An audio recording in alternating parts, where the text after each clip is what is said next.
आपको पता लग गई कि ओमनीवोर्स हम क्यों हैं।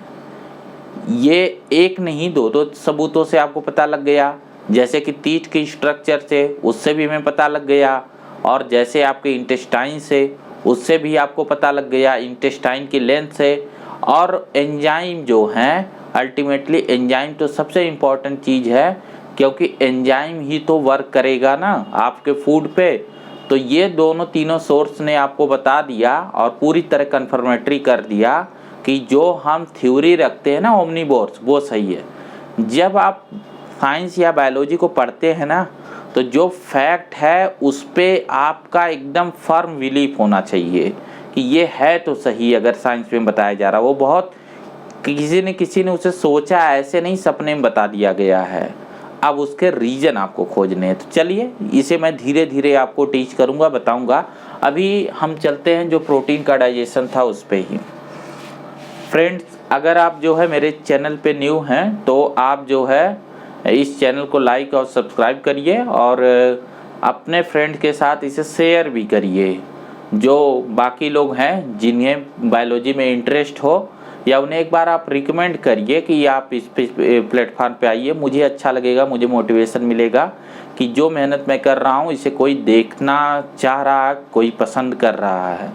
ठीक है, तो हम यहाँ पे डाइजेशन का एक टॉपिक को अभी कर रहे हैं, जिसमें जो है हम process of digestion of food को कर रहे हैं, और उसमें से एक टॉपिक को हमने सेलेक्ट किया है, वो है प्रोटीन का डाइजेशन।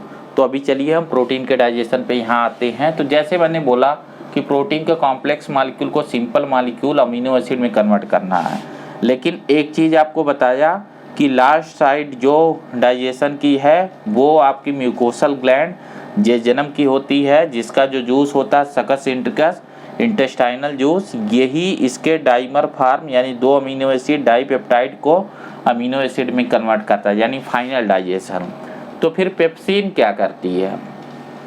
देखो फ्रेंड, ये जो पेप्सिन है ना, पेप्सिन का जो रोल है वो क्या करती है कि जो प्रोटीन्स है, ठीक है, इन प्रोटीन को जो पेप्सिन है ये छोटे छोटे टुकड़ों में कन्वर्ट कर देती है, जिसमें अमीनो एसिड के 150 200 मॉलिक्यूल एक साथ होते हैं। इनको हम नाम बोलते हैं पेप्टाइड्स। ठीक है, पेप्टाइड्स बॉन्ड होते हैं ना अमीनो एसिड के बीच, पेप्टोन्स। ये अलग अलग साइज है, और प्रोटीएजेज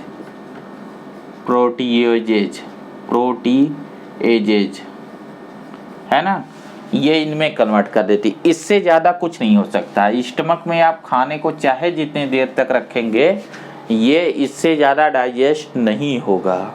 तो इसका मतलब ये है कि आप कभी गलती से ये नहीं बता देंगे कि जो गैस्ट्रिक जूस की जो एंजाइम है उसने प्रोटीन को डायरेक्टली अमीनो एसिड में कन्वर्ट कर दी, यानी इसका रेंज ही इतना है, ये अधिक से अधिक इस फॉर्म में कर सकती है, और इससे ज़्यादा ये कर नहीं सकती है। इसी वजह से आपको एक और चीज़ कंफर्म हो गया होगा कि अभी प्रोटीन का डाइजेशन कहीं और होना। तो दूसरा कौन सा एरिया है?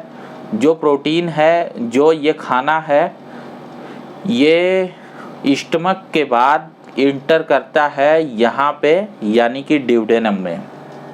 एक चीज़ यहाँ और कंफर्म कर लूँ कि यहाँ जो खाने का डाइजेशन है, यहाँ मतलब ये आपका देखो, स्टमक में दो इंस्पिक्चर होते हैं। इंस्पिक्चर का मतलब एक मस्कुलर वाल्व होते हैं। एक को आप बोलते हैं कार्डियक इंस्पिक्चर, ठीक है, जो हार्ट के पास होता है, और दूसरे को आप बोलते हैं पाइलोरिक। जो कार्डियक इंस्पिक्चर है ये खाने का बैक फ्लो को रोकता है, लेकिन जब आप ओमिट करते हैं तो जो कंटेंट ओमिटिंग के समय आप बक्कल कैविटी से बाहर निकालते हैं, जैसे आपने देखा होगा ना, कोई ओमिट कर रहा हो, कभी न कभी लाइफ में आपने भी किया होगा ओमिटिंग, तो ओमिटिंग आपके स्टमक कंटेंट का ही होता है, स्टमक से नीचे का नहीं होता कि ड्यूडेनम जेजेनम से कोई कंटेंट निकल रहा हो। तो जब यहाँ स्टमक से जो कंटेंट आप ओमिट करते हैं उसमें आप खाने के शेप बहुत बिगड़ी नहीं होती, आप पहचान सकते हैं। जैसे जो खाना दिख रहा है वो आपको पता लग जाएगा टमाटर खाया था, है ना, टमाटर खाया था, मटर खाया था, जो भी मतलब वोमिटिंग के बाद आपको पता लगता है ना, रोटी खाया था, जो खाया था वो दिखता है शेप, वो बहुत नहीं बिगड़ा। ऐसा क्यों? क्योंकि आपने बकल कैविटी में जस्ट खाने को चबाया है, चबाने के बाद वो बोलस में कन्वर्ट हुआ है, और इसमें प्रोटीन को भी जस्ट इतने से फार में तोड़ा गया है पेप्टोन्स में। जैसे चिकन खाया तो चिकन के टुकड़े दिख जाएंगे, वो पूरे फार्म तो नहीं होगा, चबा के आपने छोटा कर दिया है, और वो अमीनो एसिड भी नहीं कन्वर्ट हुई हैं, तो आपको पता लगेगा कि फूड क्या है, ये अंदाज़ा लग जाएगा। नेक्स्ट, जब ये पहुंच गया यहाँ पे ड्यूडेनम में, तो ड्यूडेनम में देखिए जो डाइजेशन होता है वो एल्कलाइन मीडियम में होता है। देखिए एंजाइम जो काम करती हैं उसे आपने बायोमॉलिक्यूल वाले चैप्टर में पढ़ रखा कि एक स्पेसिफिक पीएच रेंज में, एक स्पेसिफिक टेम्परेचर में, जैसे optimum temperature optimum pH range बोलते हैं। तो यहाँ एक एल्कलाइन पीएच रेंज होता है। एल्कलाइन ये कैसे होगा? जैसे इसके पहले देखो ये एसिडिक था 1.8, इसका पीएच था, हाईली एसिडिक था, तो इसको कन्वर्ट करने के लिए इसमें बाइल मिलाए जाते हैं। बाइल गॉल ब्लैडर से रिलीज होता है। बाइल के जो कंपोनेंट हैं उसमें क्या क्या होते हैं? बाइल में होता है बाइल साल्ट, जिसमें बहुत सारे कैटायन हैं, और ये कैटायन ही पीएच को निगेटिव से जो पीएच एसिडिक से एल्कलाइन में कन्वर्ट करता है। और उसके साथ जो है उसमें कोलेस्ट्रॉल होता है और बाइल पिगमेंट होते हैं। बाइल पिगमेंट से जो आपका फूड, जो आपका फीकल मैटर है उसको येलो कलर मिलता है, ठीक है। उसका डाइजेशन में कोई रोल नहीं। यहाँ एक चीज़ कंफर्म कर दूं कि लीवर से कोई डाइजेस्टिव एंजाइम नहीं निकलती है। लीवर को डाइजेस्टिव सिस्टम के साथ पढ़ाया जाता है क्योंकि लीवर का बाई प्रोडक्ट ये बाइल है और बाइल साल्ट है, जिससे यहाँ सिर्फ पीएच बैलेंस किया जाता है, इससे ज़्यादा कुछ नहीं होता, ठीक है। उसका डाइजेशन में कोई डायरेक्ट रोल नहीं है, एंजाइमेटिक रोल नहीं है। तो लीवर कोई सोर्स नहीं होता एंजाइम का, ये बात आप दिमाग में रख लीजिए और इसे कंफ्यूज नहीं करेंगे। अक्सर आप इस तरीके से देखते हैं डायग्राम कि यहाँ लीवर भी बना होता है, तो आप कंसीडर कर लेते हैं कि लीवर का रोल होगा डाइजेशन में। लीवर का रोल डाइजेशन के बियॉन्ड होता है, और वो क्या होता है वो मैं आपको बताऊंगा। बड़ा इंटरेस्टेड रोल है, बहुत मज़ा आएगा आपको वो देख के। बट अभी जो रोल है वो डाइजेशन से बियॉन्ड है, ये डाइजेशन में नहीं है, ठीक है। उसका रोल होता है मेटाबॉलिज्म में, वो मैं बाद में बताऊंगा, अभी छोड़ो उसे आप।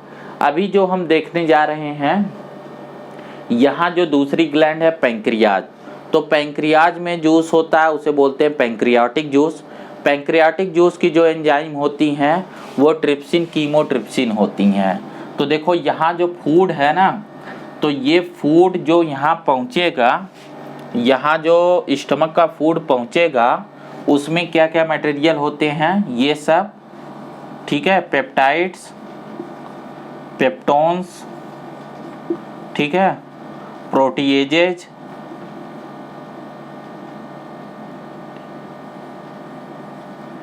और खुद प्रोटीन भी हो सकता है, जैसे कुछ एक प्रोटीन जिन पे पेप्सिन नहीं काम की हो। इन सब पे पैंक्रियाटिक जूस की एंजाइम काम करती हैं। वो कौन कौन सी होती हैं? तो पैंक्रियाटिक जूस की जो एंजाइम आपके बुक में मेंशन की गई है वो मेंशन गई है ट्रिप्सिन, कीमोट्रिप्सिन, ये फाइबर प्रोटीन पे काम करती हैं। कार्बोक्सीपेप्टिडेज, एक और होती है अमीनो पेप्टिडेज।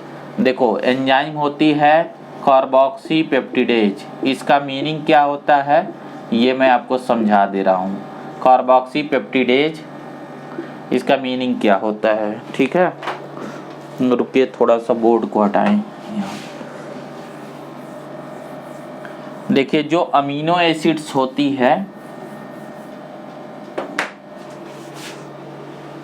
देखिए दो अमीनो एसिड आपस में कैसे जुड़े होते हैं। अमीनो एसिड में एक ग्रुप होता है कार्बोक्सिलिक एसिड का, दूसरा ग्रुप होता है अमीनो ग्रुप का। यहाँ पे जो बॉन्ड होता है ये पेप्टाइड बॉन्ड होता है, ठीक है। तो ये अगर कोई पॉलीपेप्टाइड है, ऐसे नंबर आप, तो एक एंजाइम है अमीनो पेप्टिडेज, तो इसका मतलब है वो यहाँ बाइंड होता है पेप्टिडेज। और एक एंजाइम है कार्बोक्सीपेप्टिडेज, तो वो यहाँ बाइंड होता है कार्बोक्सीपेप्टिडेज। ठीक है, ये इन साइट पे बाइंड होते हैं, इस वजह से इनका नेम मेंशन किया गया है अमीनोपेप्टिडेज एंड कार्बोक्सीपेप्टिडेज। लेकिन ये जो जहाँ भी ये बाइंड हो रहे हैं, इनका एक रेंज ये है कि ये मैक्सिमम, अभी आपको पता है कि ड्यूडेनम के बाद जेजुनम में सकस इंटरकस का डाइजेशन होगा, तो ये अधिक से अधिक इसको कन्वर्ट कर पाते हैं डाईपेप्टाइड के फॉर्म में। ये डाईपेप्टाइड के फॉर्म में आने के बाद फर्दर डाइजेशन नहीं होता है, चाहे कितने घंटे तक के लिए आप वहाँ रख दें। Reason specificity of the enzyme, जैसा पहले आपको बताया है कि एंजाइम का फंक्शन स्पेसिफिक होता है, तो वो पहले से फिक्स है कि अधिक से अधिक डाईपेप्टाइड तक का डाइजेशन करेगा, उससे फर्दर डाइजेशन वो कतई नहीं करेगा। ठीक है, नेक्स्ट वन क्या है कि सकस इंटरकस के एंजाइम होगी, वो क्या करती है, वो डाईपेप्टाइड पे काम करती है इन पेप्टाइड बॉन्ड पे। जैसे ये 2 अमीनो एसिड हैं, इसी मॉलिक्यूल को डाईपेप्टाइड बोलते हैं, तो यहाँ जो एंजाइम काम करती है उससे बोलते हैं डाईपेप्टिडेज, डाईपेप्टिडेज। ठीक है, इस पे ये काम करती है और इस बॉन्ड को खोल देगी तो 2 अमीनो एसिड यहाँ पे बन जाएगी। तो ये फाइनल डाइजेशन हुआ। तो एक बार इसे समराइज कर दिया जाए, बकल कैविटी में कोई प्रोटीन का डाइजेशन नहीं होता है, एसोफेगस में तो ऐसे डाइजेशन नहीं होता है, स्टमक में पहली बार डाइजेशन होता है पेप्सिन के और रेनिन के प्रेजेंस में, जिसमें जाहिर सी बात इंटरमीडिएट ग्रेड का डाइजेशन होगा, तो अधिक से अधिक प्रोटीएजेज और पेप्टोन्स यही सब बनेंगे। पैंक्रियाटिक जूस का जो डाइजेशन है वो भी डाईपेप्टाइड से ज़्यादा नहीं कर पाएगा। तो फाइनल डाइजेशन के लिए कौन रिस्पॉन्सिबल है, तो आप बोलेंगे सकस इंटरकस, और एंजाइम का नाम होता है डाईपेप्टिडेजेज। इसके बाद वो अमीनो एसिड में कन्वर्ट हो जाती है। अमीनो एसिड में कन्वर्ट होने का मतलब सारे डिहाइड्रेशन बॉन्ड खत्म हो गए। तो ये था प्रोटीन का डाइजेशन जो आपको जानना है। ठीक इसी तरीके से दूसरे बायोमॉलिक्यूल पे आते हैं, कार्बोहाइड्रेट। ठीक है, अब की बार हम देखेंगे कार्बोहाइड्रेट। देखो कार्बोहाइड्रेट के बारे में चलते हैं। कार्बोहाइड्रेट देखो, जो कार्बोहाइड्रेट जो फूड में होता है, ये कार्बोहाइड्रेट में एक तो होता है स्टार्च। ठीक है, ये पॉलीमर फॉर्म है जिसको पॉलीसैकेराइड्स बोलते हैं। ठीक है, दूसरे होते हैं डाइसैकेराइड्स। डाइसैकेराइड्स का मतलब है कि जिसमें 2 शुगर मॉलिक्यूल हों। इसमें आपको 3 हैं, जैसे एक होता है माल्टोज, ठीक है, एक होता है इसमें लैक्टोज और एक होता है सुक्रोज। ठीक है, और इसके अलावा आपके फूड में मोनोसैकेराइड्स भी हो सकते हैं। मोनोसैकेराइड्स में क्या क्या आता है, तो मोनोसैकेराइड्स में जैसे हम बोलते हैं, जो मोनोसैकेराइड आपके फूड में जनरली होते हैं, ग्लूकोज, ठीक है, गैलेक्टोज और फ्रक्टोज। ठीक है, इनका कोई भी डाइजेशन नहीं होता है अगर ये फूड में है तो। फिर बचा ये दोनों चीज़ें, ज़्यादातर हमारे फूड में ये स्टार्च होता है या कभी कभी मान लो ग्लाइकोजन होता है, दोनों की एक ही स्ट्रक्चर होती है। ठीक है, ये पॉलीमर फॉर्म। तो इनके डाइजेशन में खास बात ये है कि सलाइवरी ग्लैंड से डाइजेशन शुरू होता है। इसमें एंजाइम होती है एमाइलेज, इसे सलाइवरी एमाइलेज भी बोलते हैं। एमाइलम का मतलब होता है पॉलीसैकेराइड, स्टार्च, और एज वर्ड का मतलब हो गया कि एंजाइम है। तो एमाइलम पे काम करने वाली एंजाइम एमाइलेज। तो आपको याद रखना कार्बोहाइड्रेट का डाइजेशन बकल कैविटी से होता है। जैसे जब आप रोटी को खाते हैं तो रोटी को बकल कैविटी में चबाने पे वो थोड़ा मीठा लगता है, लेकिन रूल फिर से वही होगा कि फाइनल डाइजेशन तो सकस इंटरकस में होगा। तो इसका मतलब है यहाँ डायरेक्ट ऐसा नहीं है कि यहाँ स्टार्च डाले और ये ग्लूकोज में कन्वर्ट हो गया, ऐसा नहीं होता। उसका इंटरमीडिएट फॉर्म, तो इंटरमीडिएट फॉर्म क्या है, ये सब। तो स्टार्च कन्वर्ट होता है माल्टोज में, और ऐसा भी नहीं कि पूरा का पूरा कन्वर्ट हो जाता है स्टार्च माल्टोज में। उसके 5-10% मुश्किल से। वो डिपेंड करता है कि आपने खाने को देर तक चबाया या डायरेक्ट आप निकल गए हैं, ठीक है। अगर आप जल्दी जल्दी खाएंगे तो वो भी नहीं होता है। तो एक्चुअल में बहुत प्राइमरी लेवल का डाइजेशन होता है, वो ज़्यादा नहीं होता, बस सलाइवरी ग्लैंड को रेलिवेंट बनाने के लिए ये आपको बताया जा रहा है। नेक्स्ट वन देखिए, स्टमक में कोई भी डाइजेशन नहीं होता है कार्बोहाइड्रेट का, नो डाइजेशन। बट एक चीज़ होता है कि अगर आपने ग्लूकोज के फॉर्म में फूड लिया है तो यहाँ एब्जॉर्प्शन हो जाता है ग्लूकोज का, ठीक है, बाकी का नहीं। फिर इसके बाद यहाँ आते हैं पैंक्रियाज में। पैंक्रियाज में जो एंजाइम होती है पैंक्रियाटिक जूस में जो डाइजेशन के लिए, उसे पैंक्रियाटिक एमाइलेज बोलते हैं।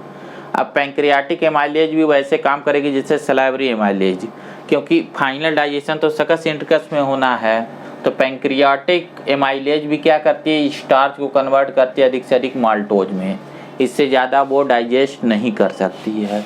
सुक्रोज चीनी केन शुगर है जो हमारे डाइट में बहुत सारा होता है, और लैक्टोज जो है मिल्क शुगर है, ये भी बहुत सारा होता है। अब सवाल है कि अगर आपने लैक्टोज दूध पिया है, उसमें चीनी डाल के पिया है, तो उसमें जो है लैक्टोज भी है, उसमें जो है सुक्रोज भी है, तो क्या पैंक्रियाटिक एमाइलेज इस पे काम करेगी? नहीं कर सकती, क्योंकि पैंक्रियाटिक एमाइलेज अधिक से अधिक क्या कर सकती है कि पॉलीसैकेराइड को डाइसैकेराइड में कन्वर्ट कर सकती है, और आपने ऑलरेडी डाइसैकेराइड लिया ही है तो वो डाइजेशन नहीं करेगी। तो क्या होगा, वो सब आएंगे यहाँ सकस इंटरकस पे। सकस इंटरकस में जब आएंगे तो सकस इंटरकस में इन सबको डाइजेस्ट करने वाली एंजाइम, ये जो तीनों है ना, इनको जो है डाइजेस्ट करने वाली एंजाइम होती है। जैसे माल्टोज को कन्वर्ट करने वाली होती है माल्टेज, सबके आगे एज लगा दीजिए। लैक्टोज में लैक्टेज, ठीक है। सुक्रोज में सुक्रेज, ठीक है। ये इन सब पे काम करती है और इन सब को मोनोमर फॉर्म में कन्वर्ट कर देती है, वो उनके कंपोनेंट के फॉर्म में। जैसे माल्टोज में 2 ग्लूकोज होता है, इसमें लैक्टोज गैलेक्टोज होता है, इसमें ग्लूकोज और फ्रक्टोज होता है, जो आप जानते हैं बायोमॉलिक्यूल से, ठीक है। अब यहाँ फाइनल डाइजेशन, अगर आपने ग्लूकोज लिया होता तो वो पूरा क्रॉस कर जाता, उसको डाइजेशन की ज़रूरत नहीं पड़ती। अगर आप अमीनो एसिड के फॉर्म में कोई चीज़ लेंगे तो आपको डाइजेशन की ज़रूरत नहीं पड़ेगी। जैसे आपको जिम में जाते हैं तो वहाँ पे आपको प्रोटीन पाउडर्स दिए जाते हैं, तो उसमें ज़्यादातर वो अमीनो एसिड के फॉर्म में होते हैं, तो उसका डाइजेशन नहीं, डायरेक्ट बॉडी एब्जॉर्प्शन करती है, तो वो आपके बॉडी के लिए बेनिफिशियल होता है। लेकिन नेचुरली जितने सब्सटेंस होते हैं उन्हें डाइजेस्ट करना पड़ता है, क्योंकि वो मोनोमर फॉर्म में नहीं होते। नेक्स्ट वन, आपके फूड में अब क्या बचा, अब आपके फूड में एक और चीज़ होता है जो बड़ा इम्पोर्टेंट चीज़ होता है, वो है न्यूक्लिक एसिड्स, ठीक है। सबसे पहली बात कि न्यूक्लिक एसिड फूड में होता है क्या। न्यूक्लिक एसिड में 2 चीज़ आती है, डीएनएज और आरएनए। क्या ये फूड में होता है क्या? बिल्कुल होता है। जैसे आप कोई भी चीज़ ले लें, अगर आप सैलेड खा रहे हैं, टमाटर खा रहे हैं, तो टमाटर सेल से बना है, सेल के अंदर साइटोप्लाज्म होगा, साइटोप्लाज्म के अंदर न्यूक्लियस होगा, न्यूक्लियस के अंदर डीएनए आरएनए होता है, साइटोप्लाज्म में भी आरएनए होता है। तो आपके खाने में बहुत सारा डीएनए आरएनए होता है, और होना भी चाहिए, क्योंकि हमारे बॉडी को न्यूक्लिक एसिड बनाने वाले कंपोनेंट खाने से ही मिलते हैं, ठीक है। नेक्स्ट देखो, न्यूक्लिक एसिड बकल कैविटी में कोई डाइजेशन नहीं, स्टमक में भी कोई डाइजेशन नहीं, पैंक्रियाटिक जूस में पहली बार डाइजेशन। तो पैंक्रियाटिक जूस जो है इस पे काम करता है, पैंक्रियाटिक जूस के एंजाइम, उसे हम न्यूक्लिएजेज बोलते हैं। न्यूक्लिएजेज का मतलब न्यूक्लिक एसिड पे काम करने वाली एंजाइम। ये इसे कन्वर्ट कर देती हैं न्यूक्लियोटाइड में या फिर न्यूक्लियोसाइड में। इसका फ़र्क क्या होता है ये आपको पता होगा कि एक्चुअल में शुगर होता है, शुगर से एक नाइट्रोजनस बेस जुड़ता है और एक फॉस्फेट ग्रुप। शुगर और नाइट्रोजनस बेस को हम न्यूक्लियोसाइड बोलते हैं, न्यूक्लियोसाइड बोलते हैं। और तीनों को मिला के न्यूक्लियोटाइड बोलते हैं। इसमें ये जो बॉन्ड होता है शुगर और नाइट्रोजनस बेस के बीच में, ये भी ग्लाइकोसिडिक बॉन्ड होता है, यानी ये भी वैसा बॉन्ड होता है जिसके हाइड्रोलिसिस डाइजेशन में होता है, और ये फास्फोएस्टर बॉन्ड होता है। तो अभी भी ये फाइनल डाइजेशन नहीं हुआ है, उस फार्म में नहीं हुआ कि इनका एब्जॉर्प्शन हो। इसी वजह से इनको क्या किया जाता है, यहाँ भेजा जाता है इस फार्म में, सकस इंटरकस में। सकस इंटरकस में जो एंजाइम है वो डिपेंड करता है, अगर न्यूक्लियोटाइड आया है तो इस पे काम करती है, न्यूक्लियोसाइड आया तो इस पे काम करती है, तब उसे न्यूक्लियोटाइडेजेज बोलते हैं या न्यूक्लियोसाइडेजेज बोलते हैं। न्यूक्लियोटाइडेजेज क्या करेगी, इस बॉन्ड को भी खोल देगी, और न्यूक्लियोसाइडेजेज फिर इस बॉन्ड को खोल देगी, और जो फॉस्फेट है, शुगर है, नाइट्रोजनस बेस है, वो अलग हो जाती हैं। तब इसमें कोई भी डिहाइड्रेशन कंडेंसेशन बॉन्ड नहीं बचता, तो फर्दर डाइजेशन की ज़रूरत नहीं है, उसके बाद इनका जस्ट एब्जॉर्प्शन होता है। ये बात आपको समझ में आई। नेक्स्ट हम चलते हैं न्यूक्लिक। अब देखिए आपको कंफ्यूज नहीं हुआ, ये अलग अलग इनको बता देना, सब इसी एक डायग्राम पे आ जाएगा। यहाँ बगल में आप जो है ऐसे नोट करते जाएंगे, 2 पेज पूरा अपने जो है कॉपी का लेंगे, और इस पे एक तरफ डायग्राम बनाएंगे, दूसरी तरफ एक एक बायोमॉलिक्यूल को नोट करते जाएंगे, एक एक लोकेशन को नोट करते जाएंगे, बकल कैविटी होता नहीं, आगे आगे आगे ऐसे, ठीक है। तो ये आपको ज़्यादा अच्छे से याद रहेगा। अब है लिपिड। देखो लिपिड कैसे बनता है, लिपिड बनता है फैटी एसिड और अल्कोहल से। अल्कोहल में जनरली क्या होता है, ग्लिसरॉल, ज़रूरी नहीं हमेशा हो बट जनरली होता है। ग्लिसरॉल एक ट्राईहाइड्रिक अल्कोहल है। तो देखो इसमें क्या होता है, इस साइड पे कोई डाइजेशन नहीं होता है, यहाँ भी कोई डाइजेशन नहीं होता है, तो पैंक्रियाटिक जूस बचा, सकस इंटरकस बचा। ये इन्हें जो हम सॉल्व आउट कर देते तो कन्फ्यूजन ख़त्म। अब देखो सबसे पहली जो एंजाइम होती है वो होती लाइपेज। लाइपेजेज ही दोनों जगह हम बोलते हैं। तो इसमें देखो एक चीज़ और जानो, बाइल का रोल होता है। जो लिपिड होती है इस पे बाइल साल्ट काम करते हैं, बाइल के जो साल्ट होते हैं, और जो इसका कोलेस्ट्रॉल होता है ये इसको कन्वर्ट कर देता है, इमल्सिफाइड कर देता है इमल्सन में। इमल्सन्स का मतलब ये हो जाता है कि ये छोटे छोटे ड्रॉपलेट में कन्वर्ट हो जाते हैं। इन ड्रॉपलेट पे फिर लाइपेज काम करती है।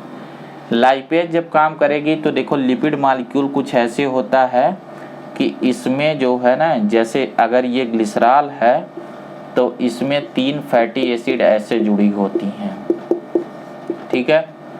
3 फैटी एसिड इस तरीके से जुड़ी होती हैं। ये